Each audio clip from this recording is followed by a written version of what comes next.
Now we have a problem with the delayed sleep phase syndrome, where the student is scoring within the high risk range here of having DSPS. And this condition is also causing a lot of excessive daytime sleepiness in the daytime, especially the early morning classes that this student has. Delayed sleep phase syndrome is a type of insomnia for usually it has onset in teenagers after the age of 12. And what happens is this student does not have a normal circadian rhythm of 24 hours each day. The circadian rhythm of this kid could be longer than 24 hours, like maybe 24 and a quarter hours or 24 hours and 30 minutes.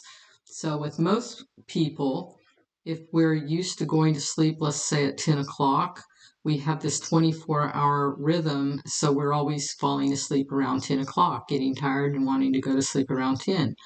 But with these students, it gets longer every night. Instead of 10, it may be 10:15 the first night. The next night, it may be 10:30 and 10:45. And finally, the student is at a place where they may only be going to sleep at 2 or 3 in the morning. That, of course, makes the student have difficulty waking up on time to go to school or to a job, and they may often be oversleeping and have tardies or skip school on those days that they're really tired. Or if they do make it to school, let's say they have parents that make sure they get to school, then they may be falling asleep in their first 2 or 3 or 4 periods of classes, and then they are usually awake and alert in the afternoon and evening. So these kids often have trouble graduating from high school because they don't get the high school credits for those early morning classes.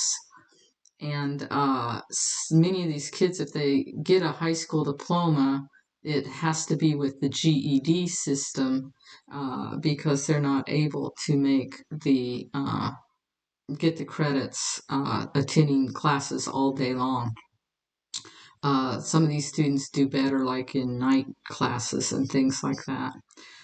This problem is easily corrected with behavioral interventions because these students not only have the circadian rhythm problem, but they also usually have very bad sleep hygiene that exacerbates the circadian rhythm problem.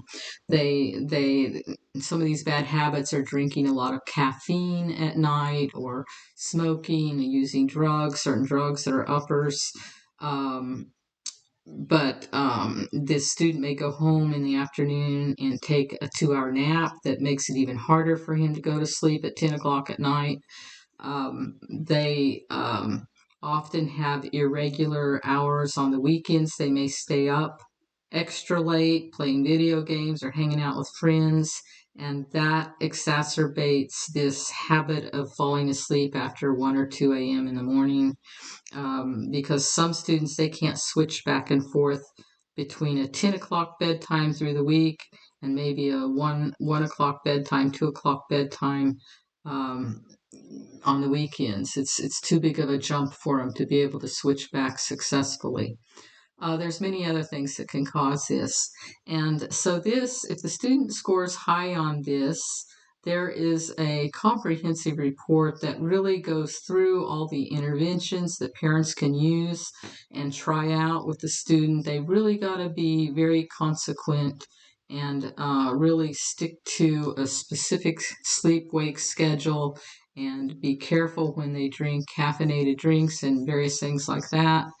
And they've got to make sure on the weekend they're not changing their sleep time more than about 1 to 1.5, 2 hours max. And even that can be a problem.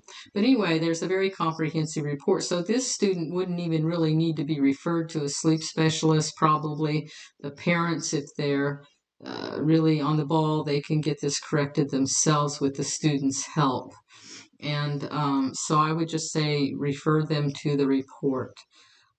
This problem is mainly a teenager problem or a young adult problem, but it can also occur in little children, but it's not called delayed sleep phase syndrome. On the report, it will call it behavioral insomnia of childhood, which we say BIC, B-I-C, BIC for short.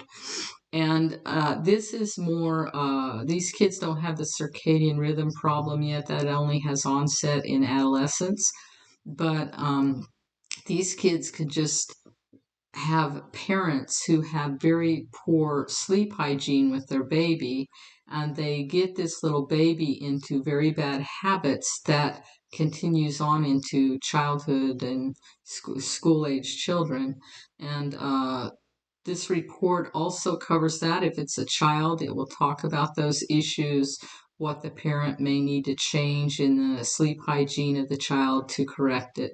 And that also is very correctable if the parents will just follow through and be consequent.